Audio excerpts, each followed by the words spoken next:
Another summer has come around, which means it's time for another exciting camping and fishing trip with my father into the middle of nowhere. Our sights were set on another 7-day trip back into Canada's Quetico Provincial Park. The target destination was once again Lake Kawnipi, after the incredible fishing we experienced last year. But this time around, some things had changed. For one, we decided to try a different route, which would only take 2 days of travel to reach Kawnipi, as opposed to last year's 3 days of travel. Secondly, it wasn't just going to be my father and I on this trip again. Instead, we were bringing 2 other people along, my wonderful sister Kelly, and her awesome boyfriend Darian. Neither of them were strangers to camping trips and canoeing, and it's always a blast when both of them are around. My sister also planned on taking pictures during the trip, so all the credit for any pictures you see in this video goes directly to her. Thanks, Kelly. And lastly, I remembered to record the whole thing in 1920 by 1080. Yeah, that's right, I wasn't making that mistake again. No black sidebars for this video. So, let's jump into the adventure with us 4 starting at Lake Saginaga. We all woke up early in the morning and our outfitters gave us a boat ride to Hook Island.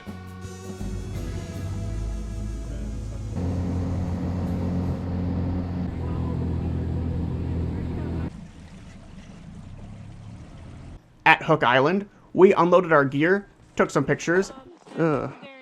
A picture? What are you trying to be sentimental or something? Stand next to Darian. Ugh. Yeah. And finally set off. The adventure was officially on, as we now had to paddle over to Cache Bay to stop at the nearby ranger station so we could all check into customs. Once we finished checking in, the plan was to make our way as far as we could before camping for the night. Because of this, we would only be stopping to fish for dinner after we got to a campsite and set everything up. But once we made it to our final campsite on Kawnipi, we could relax for a few days and fish as much as we wanted. We paddled for a few hours before reaching our first of 9 portages. This portage went around Silver Falls and was one of the longest portages of the entire trip, so it was nice to get it immediately out of the way. The waterfall was very nice too, and had an okay viewing spot at the top of the falls through the woods. With our gear, we had to make less than 2 trips per person to get everything to the end. The pattern we ended up falling into for the whole trip would be that we all took some heavy gear on the first trip, being both canoes and 2 packs. Then, because we only had 3 bags left, Darian, Kelly, and I would return to retrieve them while my dad stayed. It worked well for everyone. We completed the portage and paddled our way across Lake Saganagans. It was around this point, while we were paddling to our next portage, that we started to realize that whoever was in charge of naming these lakes might not have been the most creative individual. I mean, Lake Saginaga is right next to Lake Saganagans. They didn't even try to be original. It's almost on par with naming one of these bodies of water Wet Lake or something equally stupid. This is only further proving my point. Saganagans was a fairly big body of water, and it took us a few more hours of paddling before reaching portage number 2. This portage was much shorter than the first, but it still wasn't a walk in the park, as we all had been paddling for around 4 hours now, and were starting to get tired. It was pretty uneventful, as it didn't lead around any waterfalls, but we would be getting all the waterfalls we could ask for as we finished the portage and paddled our way to the beginning of the falls chain. Up until now, the wind had been good to us, but now that it was past midday, the wind had picked up a bit and was blowing in our face and into our side, meaning we had to paddle that much harder to make progress. We all decided that we would start looking for a place to camp for the night, as it was starting to get late and we were all becoming very tired. We wanted to get a couple more portages out of the way before calling it a day though, so we continued on, and after what felt like forever, we made it to the beginning of the falls chain. Our 3rd and 4th portage brought us around 4 falls, and the trails were tiring, but fairly easy. There was a nice viewing area of the falls directly off the portage, and I enjoyed this area because of how picturesque it was. The paddle between the 2 portages was super short, and only took a few minutes. And the river was visible through the woods for the entirety of both portages, so that was really cool too. We loaded our canoes up and paddled to our 5th portage. This portage went around Bald Rock Falls, and was the shortest portage of the whole trip, 9 rods long. Not bad at all. But this portage ended up being the longest we've ever done, with it taking over 12 hours to complete. Why did it take so long? Well, that's because we found a campsite for the night right off the portage. Yeah, honestly. Oh wait, there literally is. Everyone was exhausted after traveling for around 8 to 9 hours, and nobody wanted to go any farther. So we decided to make our camp for the night off to the side of the portage in case anyone else came through. And that is why it took so long. All because it was getting late, our bodies ached, and we wanted to relax and go fishing by the waterfalls. The waterfall was very nice, by the way.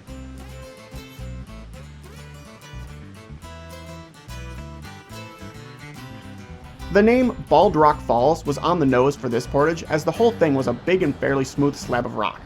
We did catch a couple of fish from the shore that night, but nothing too crazy. The least notable was a snag I ended up getting between the rocks. The most notable was a nice northern from my father. That northern went to good use, and we turned it into a nice meal with some other food that night. And then we promptly went to bed. Day 2 of the trip was upon us, and after waking up in the morning, we packed our stuff and brought it to the bottom of the portage we camped at. When we finally began paddling, marking the true completion of our 5th portage, we had been there for a bit more than 12 hours. While paddling over to portage number 6, we made our way through Malayan River, and we actually saw a black bear, which I don't believe we've ever had happen before.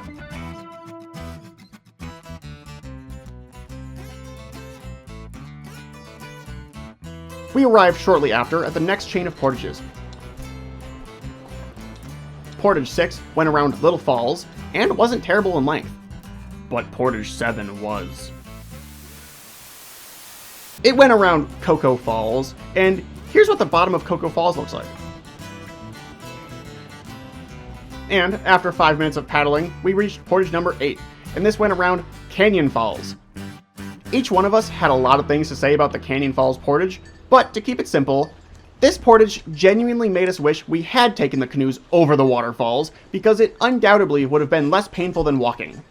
The route went over many hills which rose up and dropped off very quickly in a few spots. So with 60 pounds of gear on your back, it felt like you would break your arms and ankles if you even thought about stepping down wrong. And with that, the Canyon Falls portage gets this trip's gold medal for least handicap accessible portage. Yay! The paddle across Kenny Lake was nice, and so was the weather. And after paddling for around 30 minutes, we made it to our final portage. Portage number 9 went around Kennebus Falls, and I hate to say it, but there wasn't anything noteworthy about this portage.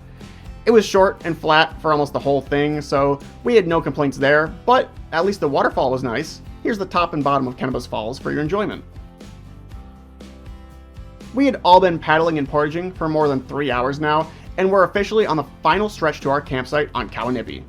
Everyone was excited to relax for the upcoming days as we all paddled onward, marking the completion of our final portage for the going trip. Some darker clouds were starting to quickly roll in as we all continued paddling to our destination. The wind picked up a little as it carried the clouds through Quetico, but luckily the weather stayed quite manageable.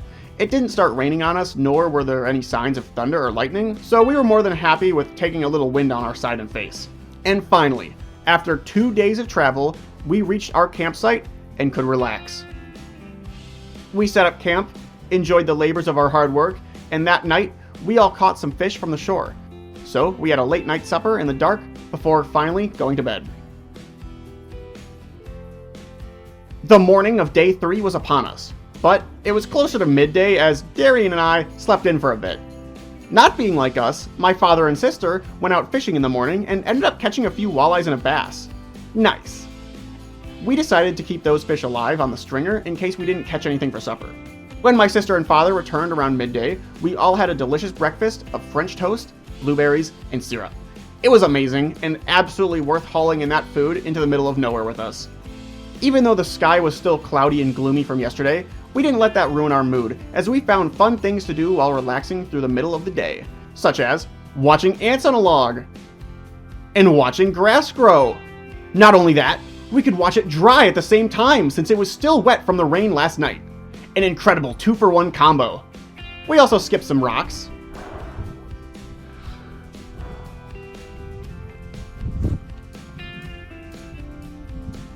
Nice. Bam, and that's how you do it. That's how you skip a rock. Half a skip incoming.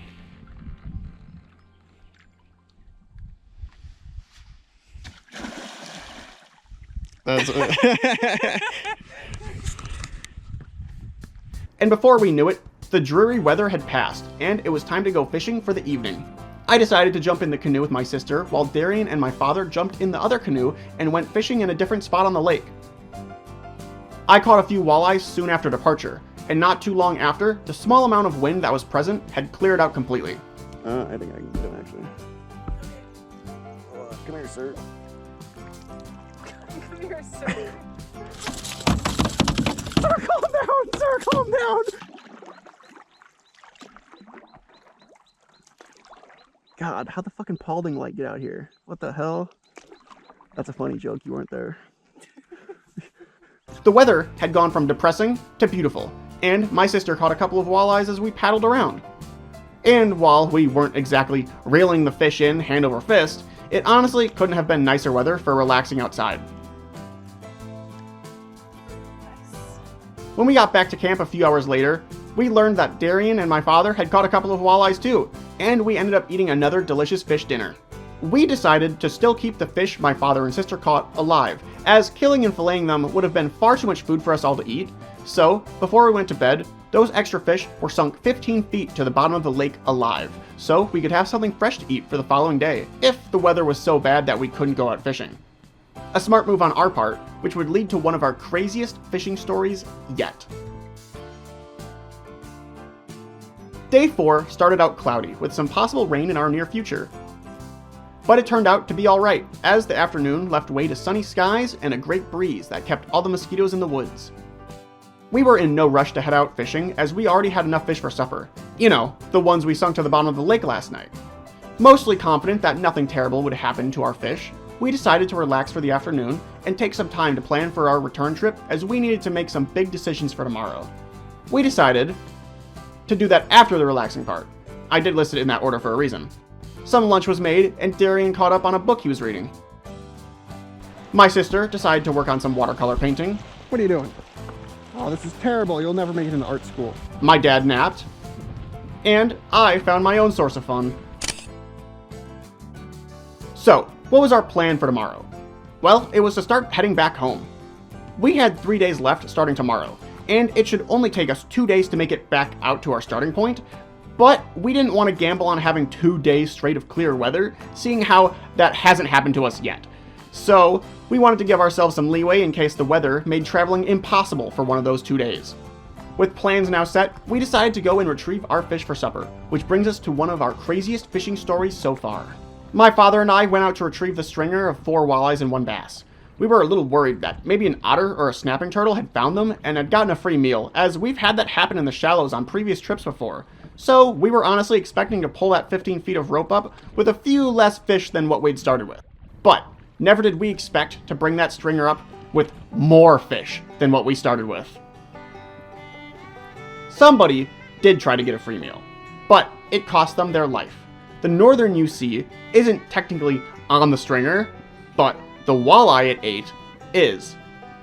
Nothing like this has ever happened to us before, and if we didn't have the video and picture, I wouldn't blame you one bit for thinking that this was just a classic fisherman's lie. That night, we had a giant fish fry, and nothing went to waste. It was delicious as always, and we went to bed not too long after it started to rain. It's day 5, and we're now making our way back out of the woods. We planned on going as far as we could manage, but the portages were extra treacherous as it rained that night and morning. So, all the rocks and exposed stone were as slick as bathroom tile. It was an injury waiting to happen, but that didn't stop us. It only made us move with more caution. We knocked out the first portage for the return trip around Kawnipi Falls, and the weather cleared up for a while, which made paddling nice. You made it. Now just like 4 more of those to do. We returned to the least handicap accessible portage, and with its wet and slippery rocks, it was now throwing haymakers and uppercuts at the crippled and capable alike.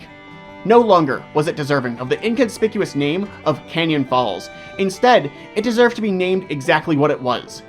Canyon Falls Portage, destroyer of the handicapped and mutilator of the able-bodied. Luckily, none of us got mutilated, and we knocked out the next short paddle along with a portage around Cocoa Falls. Once again, we knocked out the paddle and the next portage around Little Falls, and you get to see what it looks like to carry the canoe on your back. Canoe POV. Canoe POV. While it may not look like it, the canoe is very heavy, being around 70 pounds. I feel the future back surgery getting closer and closer. My spine was in pain, but in that moment, I decided to tough it out and designate my back pain as future me's problem. So, with that concluded, we'd finished the 4th portage of the day, and were ready to move on to the 5th, when, to nobody's surprise, the weather changed again. Check it. Here's us at the end of the portage. Cloudy skies and sunny. I turn the camera off for no more than a minute to swap the batteries, and within that time, it is dark and cloudy. We head off, and it starts out fine. Hardly any wind and waves. A minute later, the wind picks up, and so do the waves. One more minute later, the wind has picked up so much that we can't even go forward anymore, are forced to pull to the side, and the waves have turned into whitecaps. It took less than 3 minutes for the weather to go from tee-hee, funny and sunny, to stormy as heck, will snap your neck. We waited around 30 minutes for the thing to blow over, and we were back on our way to the next couple of portages. An hour later of paddling and portaging, and the skies were clear again as we finished making it around Bald Rock Bluff. The paddle to Four Falls was picturesque, and after completing the portage without any incidents, along with the next short paddle, and the final portage of the falls chain, we were back to being cloudy and windy. And then raining. And then the rain stopped. And then it rained again. I'm starting to sense a pattern here. And finally, after traveling for 8 hours, the sky was sunny, we were on Lake Saganagons, and we had found a campsite for the night. The weather for the afternoon turned out to be surprisingly beautiful, and the view from our tent was amazing as well. Man, I sure hate to be those people in the back 40 right now. I mean, this is a beautiful view. All I hear is... Darian was hard at work being our water wench, bless his soul, and we had supper that night without any fish. Soup. We didn't mind though, we were all exhausted, and it was the only night for the whole trip where we didn't end up having fish with our meal. Pure wonder.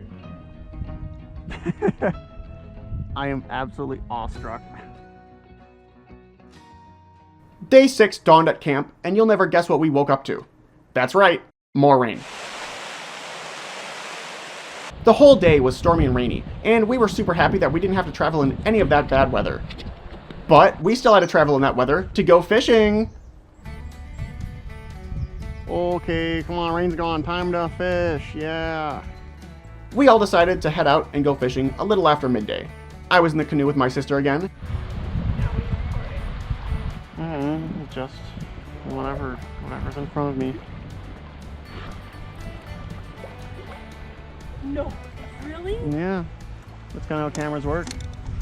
We paddled around fishing in different spots with no luck.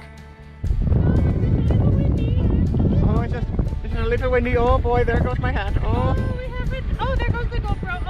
oh, blah, blah, blah, blah, blah. We cannot catch a single fish. Yeah, I've been trying this fucking spoon, but I haven't been getting any action on it. I want to get like a big old northern or something, but nothing's been taking it. Where's the mics? I really want to get a big old northern. Why am I Irish? Why am I Irish? Send me all your well wishes. Like this video if you think I'm gonna get a big northern. We were out there for around 5 hours and got completely skunked. The wind and the rain were ever persistent, and it was very annoying the whole time we were out on the water. Luckily, when we returned to our camp, we learned that Darian and my father were better fishermen than us, as they caught a bunch of fish for a meal. At camp, we used the rest of our oil to make some powdered donuts, and that same oil to deep fry the fish we caught. It was a well-deserved meal, and we ended up playing some cribbage before going to bed. Believe me once. No, more fun when I don't. You're gaslighting. Gaslighting. More fun. Mom thought that was the greatest word when she found that on the internet. Yeah, first he thinks I says, "Aw shucks." You did! I don't know who to believe anymore. No one. The morning of day 7 was upon us, and we plan on making it as close as possible to our takeout for the morning of day 8. The weather was nice, albeit a little windy, as we made our way to our last 2 portages of the trip. Seeing how we couldn't catch a break from the weather, the portages were once again slippery and dangerous, as the rocks and exposed stone were slick from the rain. The only memorable part of this portage was when... Oh, fuck. I'm good. Yeah, when I slipped on my ass. Let me tell you, it wasn't very fun falling on your butt with 60 pounds of gear on your back, because for just a moment, I felt the vertebrae in my lower back go... I was worried I really hurt something because of the sharp momentary pain I felt upon landing. I then realized, uh-oh, I'm future me right now! So, with quick thinking, I held the offer for horrible future spinal problems, doubled it, and passed it on to the next person. The next person being future me. I'm so sorry, future me. Fuck you, Rock. Luckily, this strategy worked, and the pain quickly went away. I'm fine. I think. At least the weather was nice. The paddle across Saganagons was windy and choppy because of its size, but the waves stayed manageable. If the waves were much bigger, we could have gotten into some trouble with the side winds we had to work with, but we managed to make it across uneventfully and to our final portage for the entire trip. We were all excited to put this portage behind us and cleared it without any incidents. While it was long, it wasn't very technical, and by midday, we were back on Cache Bay, nearing where we planned on camping for our last night. We reached our campsite of choice after about 5 hours of travel, and we then set up camp. The campsite was really nice, and windblown too, so we didn't have to worry about mosquitoes during the day. We had also gotten some prime real estate for our tent spot. Genuine waterfront property, where you could take 3 steps and be inside your tent, and then you could take 3 more steps and fall into the water. I mean, some people would kill for that convenience. The wind had picked up a lot around midday, but we still wanted to try fishing, so we opted to try casting from the shore and seeing what we could get. Determined to catch some fish on our last day of the trip, we all went fishing in our canoes not too long after, and I was once again with my sister. We had decided to check out the bays close to our camp, and found some luck pretty quickly. I caught a decent-sized northern almost immediately, and we were pretty excited about that. Nice. My sister had a cool moment where she had hooked 2 bass at once. Oh, what? Cody, What? there's 2 on it. There's 2 on it. What? There was fucking 2 on it. I didn't actually see it in person, but you can see here, pausing the video, the 2 dorsal fins of the 2 different fish. One bass came off at the last moment, but it was still a great story nonetheless. There was 2 bass. Were you recording? Not too long after, my sister also caught another northern, the same size as what I had caught. And in that same bay, I hooked into the big one. I think it's a big one. Big one? I think so. I can't overstate how excited I was feeling, as I've been wanting to catch a trophy-sized fish of my own for a long time now. We're gonna bring it. Alright, Cody, hang on to it. Hang on to it. I don't know how well it's hooked out. I know. I got it. I set the Get up hook. here. This fish easily took the line from my reel as it swam with minimal effort, while the decent-sized northern I caught earlier hardly took an inch. Okay. Yep.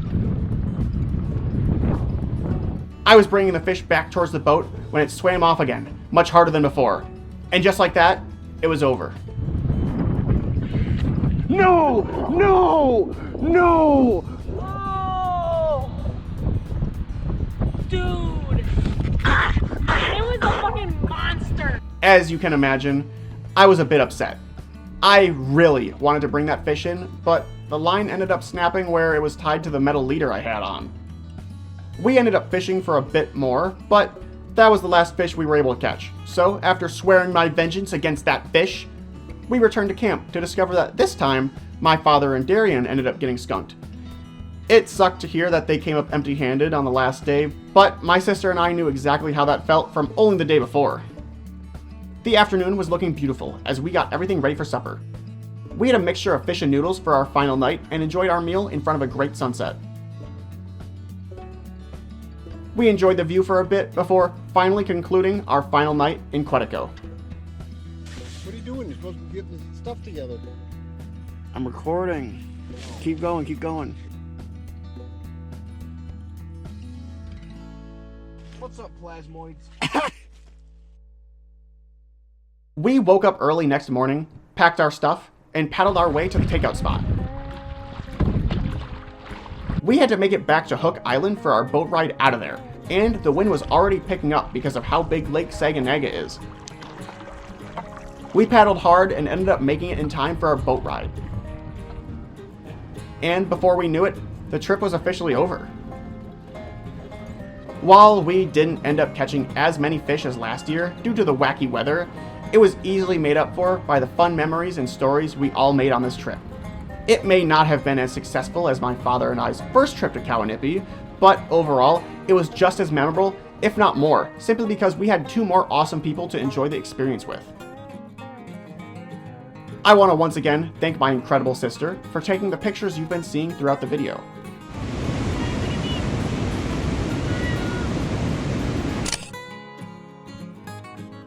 I also want to thank Darian for being the awesome guy he is and making the trip so much more enjoyable. And finally, I want to thank my amazing father for orchestrating this whole trip and giving us the opportunity to make all these awesome memories. This video was made so we all can look back at these memories again, and I can't wait to do more stuff with you all in the future. Thanks for everything, guys. I couldn't ask for better people to call family. Till next year.